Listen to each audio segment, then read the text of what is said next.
Right, book is Alexander McQueen, Savage Beauty. I'm looking at this book because I find it quite interesting. I think everybody should have it on their bookshelves, certainly if you're a fan of fashion. Now, the book was published on the 26th of April 2011. Now, and Alexander McQueen passed away on the 11th of February 2010. So I think it's a bit unconsiderate uh, to actually have a book with the image of Alexander McQueen, hologram of Alexander McQueen, where he actually turns into a skull.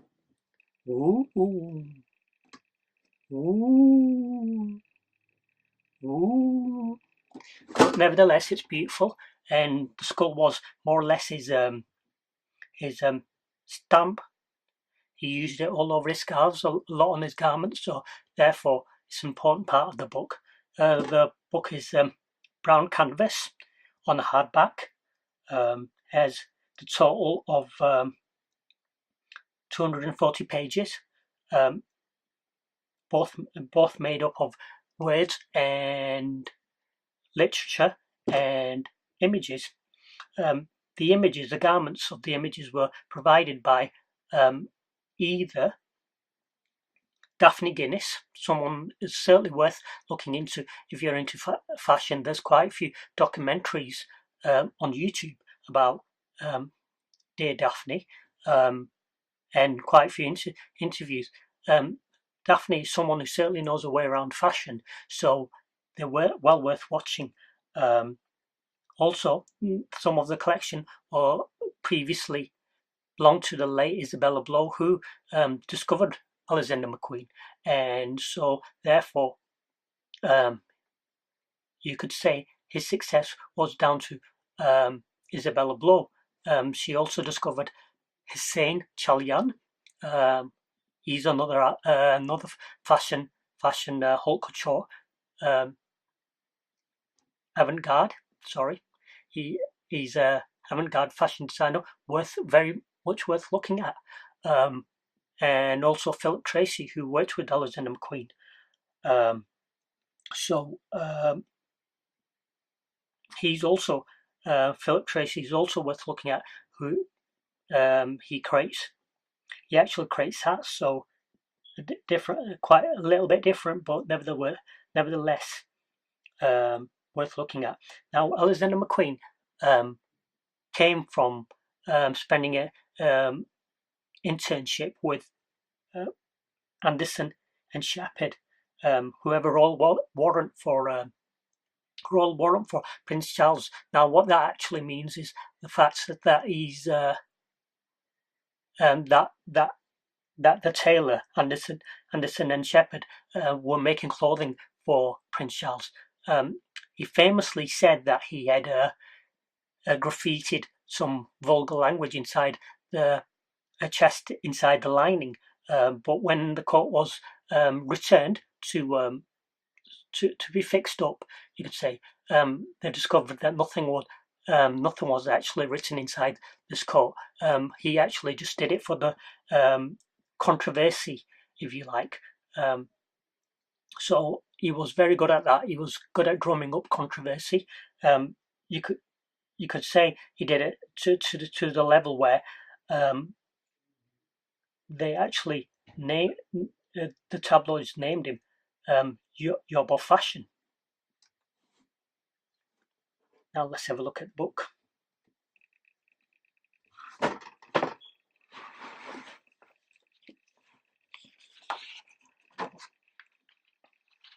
Now, going along this book, we'll discover the fact that what Alexander McQueen said was a lot of his clothing has three elements that relate to him. There's proportion, and there's colour. So let's have a look. Here we have the introduction, the contents.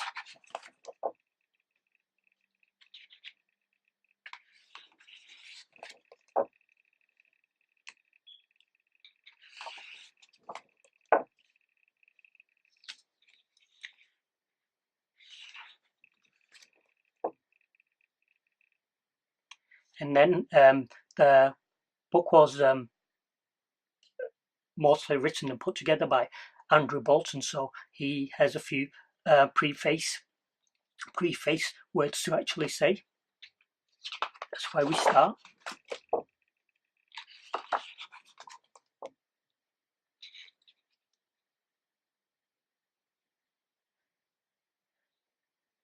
Now, as an introduction, the introduction is about is from a writer by the name of Susanna Frankel. I hope I pronounced that name properly, Susanna Frankel. I apologize if she's listening and I haven't pronounced it properly. She's been a journalist since the 80s, and some were actually saying she'd be the successor for Vogue UK. That never happened. She's written for some amazing papers like The Guardian and, well, The Guardian and Independent for the fashion section, and she's also written for and the word I'm looking for is she's attributed to magazines like Dazed and Confused and Another Magazine. Let's get into the book.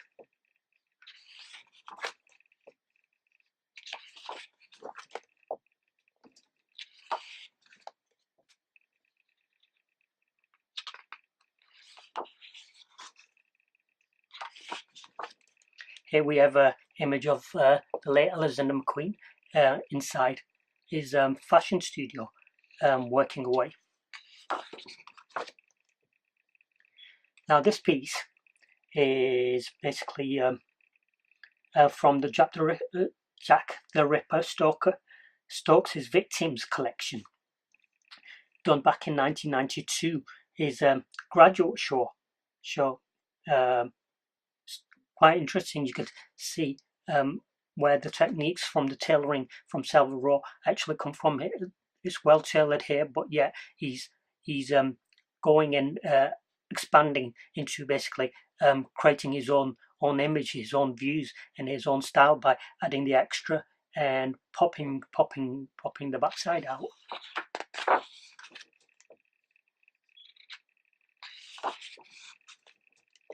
Now, thing with Alexander McQueen's early collection is what he used to do is he used to actually sew in hair. Now, I don't know who the hair belonged to. I believe it may have belonged to the late Isabella Blow, but I may be wrong on that. He felt that it was something that made the items more personal and connected to it. He was influenced by the prostitutes of early years when they sold parts of the hair.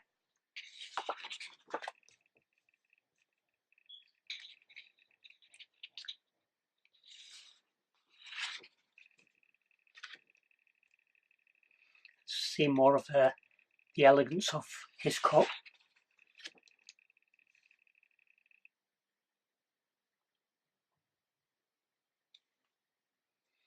Now this piece is by a collection called No. It was a spring-summer 1994 collection. As you can see, he's starting to get into the whole idea of a structure of avant-garde, yet couture, and allowing it to flow where in the middle, where it has a construction and structure. So basically giving McQueen's work quite a unique look, and he's started challenging fashion.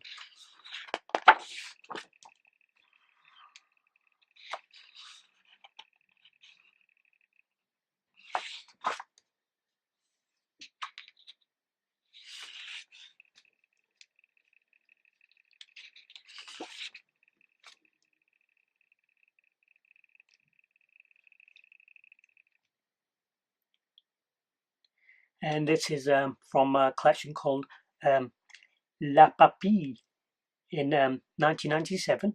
The collection starts to present the fact he's now introducing his own ideas into tailoring, so adding the extra bits to the sleeves, yet tailored in the middle, and structured in a way that gives it its own voice. Oh, this is from a collection called It's a Jungle Out There. It was an autumn-winter collection, 97-98. The print inside it is called The Thief to the Left. The Thief to the Left was by a artist called Robert Campin in 1430. It's a fantastic piece because you could actually see the structure of the way McQueen works, whereas it's structured and tailored in the middle parts of it, and structured and tailored where it does, but then it behaves in a unique way, whereas it's I believe it may be caught on the bystairs, so it flows towards the body, so he actually controls the way he makes the garments and he structures the garments.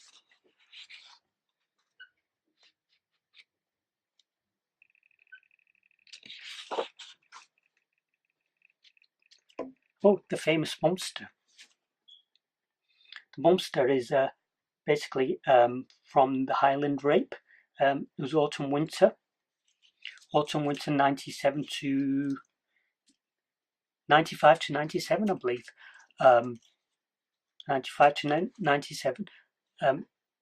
It was inspired by in the United Kingdom, certainly you have builders and tradesmen in central city centre who wear jeans that are ill-fitting, so therefore they reveal a lot of their buttocks. Now that idea was now put onto, say for instance, a well-fitted trousers for models, and it showed off the top of the bum section of the model. It became an inspiration. You can see it in modern day, whereas the jeans now are a lot lower cut, and that's all been inspired by Alexander McQueen's Bumster trousers, and changed the way moved the trouser style from being a higher waist to just above the bottom.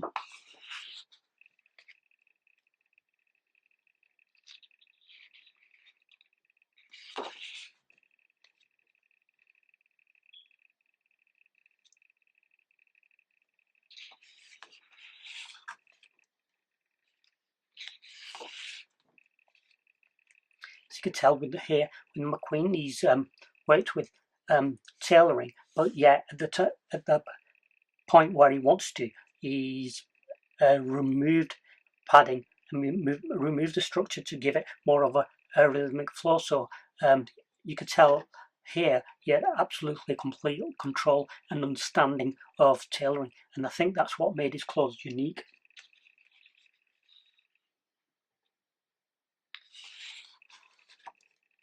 As you can see here from the Savile Row, being influenced by military, the trimming was very much military influenced and military cut. I think he took that from his time spent at Savile Row.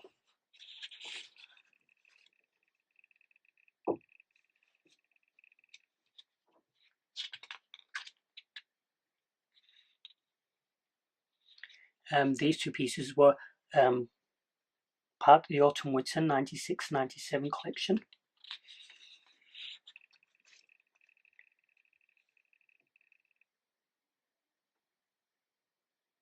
And this is part of a collection called What a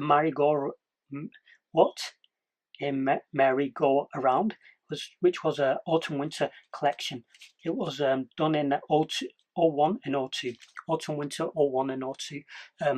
I believe it was wool with a woven gold on top to actually give it the structure,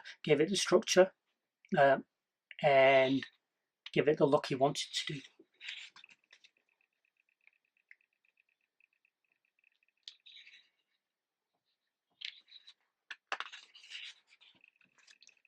And here we have a collection called Horn of Plenty, which was autumn, winter 09 and 10. item actually is made of black duck feathers. I mean, what we could see here is him moving into haute couture and techniques of haute couture, as well as using his tailoring in the middle. So this is a combination of two different styles collaborating, which I believe McQueen was one of the first people to do.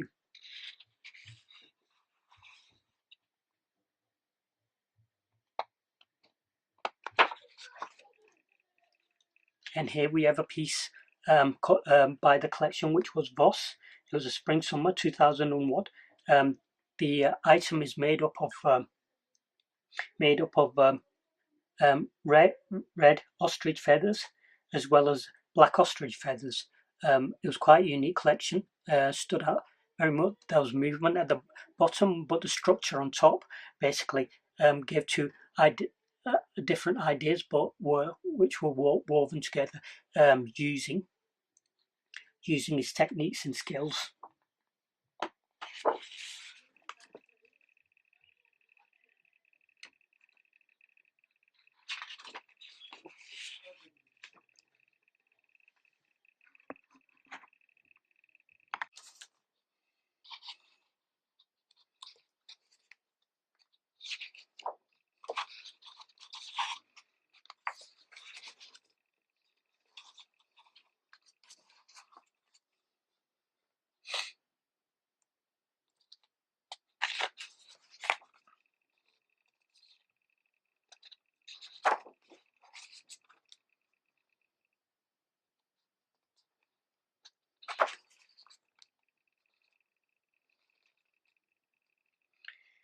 And this piece is Autumn Winter 2002, 2003, made from black silk.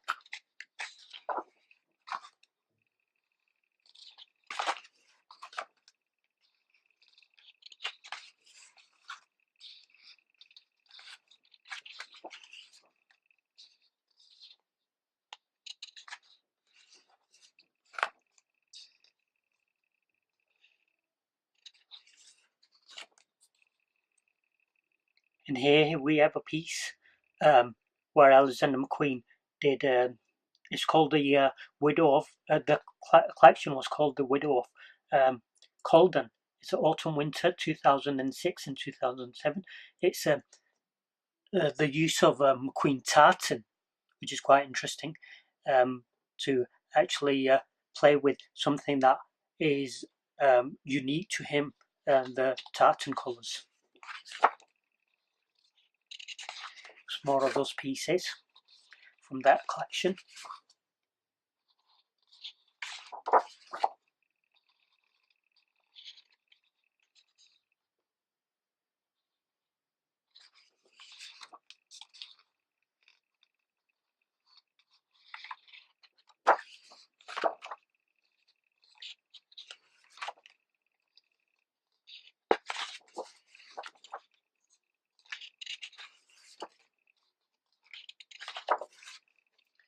Here we have a piece, one of his earlier ones, called Highland Rape.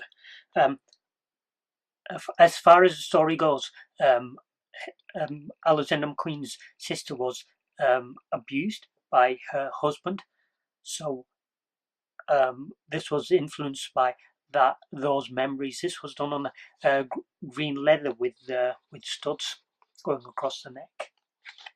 It's one of his earlier pieces.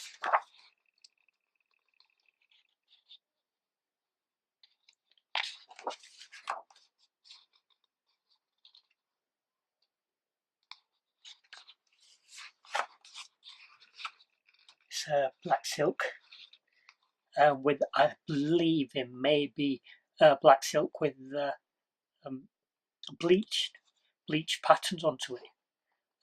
Not quite sure. I need to do my research on that.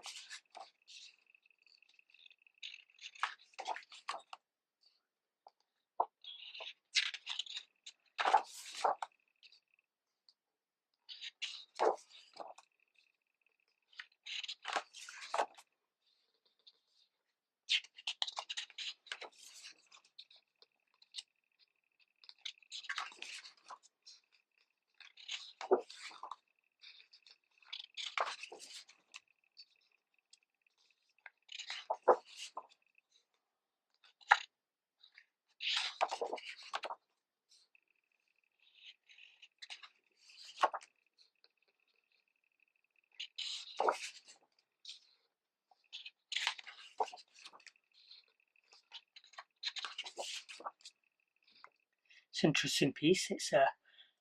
It's from a collection called It's a Jungle Out There, 97, 98. It was done on the flat bit there is created from a brown pony skin, and antelope horns were applied as well to give it this effect here. You can see the tailoring there and the structure there of the whole item, but giving it the unique look with the antelope's horns.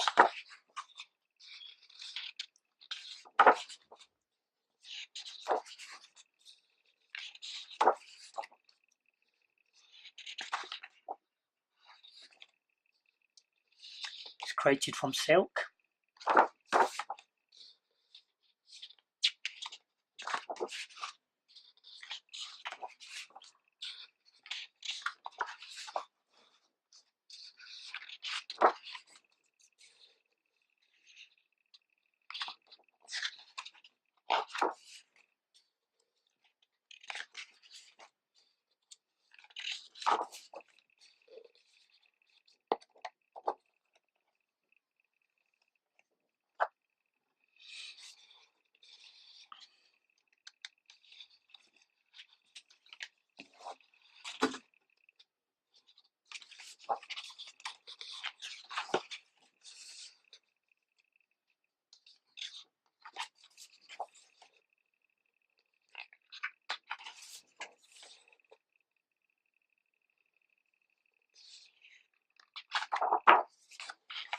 This piece is created by Sean Lian.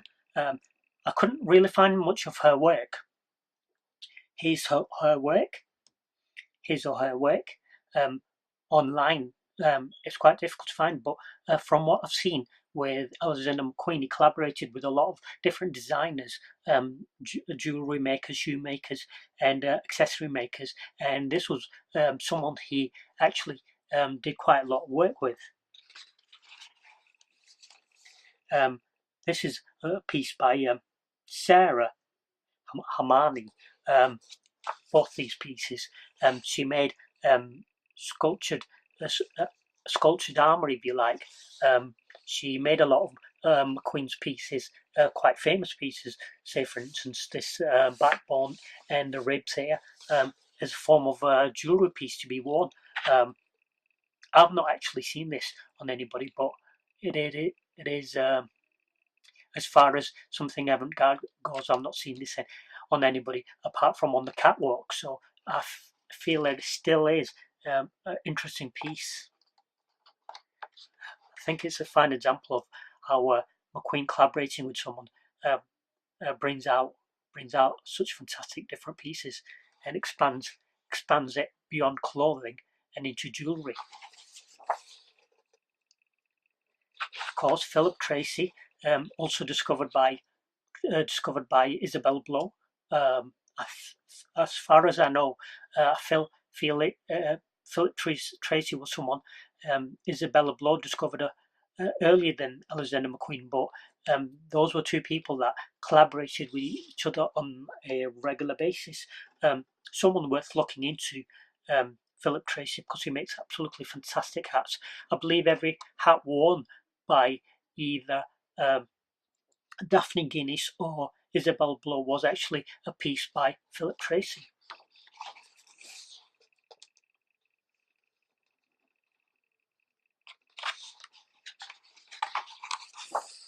Then we see the jewellery bits and pieces, and the necklaces, the jewelleries, and so forth. They were created by Erica Holley. I think that's how you pronounce her name. And she collaborated with McQueen on a regular basis.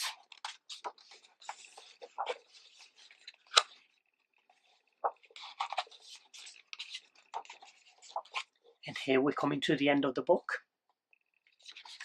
A few pieces. This was an interesting piece at the end of this collection. Collection was No, Spring Summer 1999, and it was absolutely amazing. At the end of it, the model was wearing a white gown with a belt on on belt that held it up. She walked onto a machine that revolved roundwards, and two industrial machines. I believe they were machines used to paint cars. Sprayed the model with the red and the green. It's a bit more set in here, but as you could see down here, it's a lot more fresher. Let's see. There we are.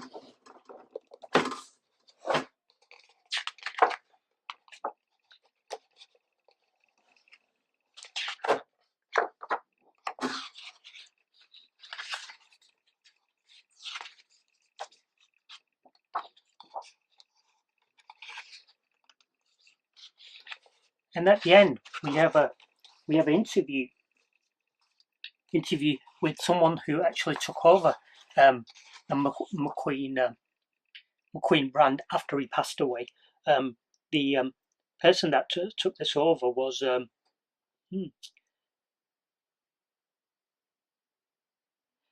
Sarah Burton.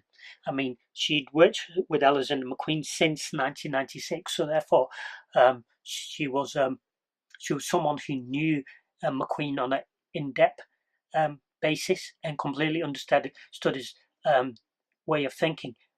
The unique thing about Sarah is she's completely taken the McQueen brand, keeping the thought process and the ideas and the views and the direction that McQueen was going, but yet sticking her own sort of like mood and label to it, so making it unique, but yet being respectful to Alexander McQueen in the past.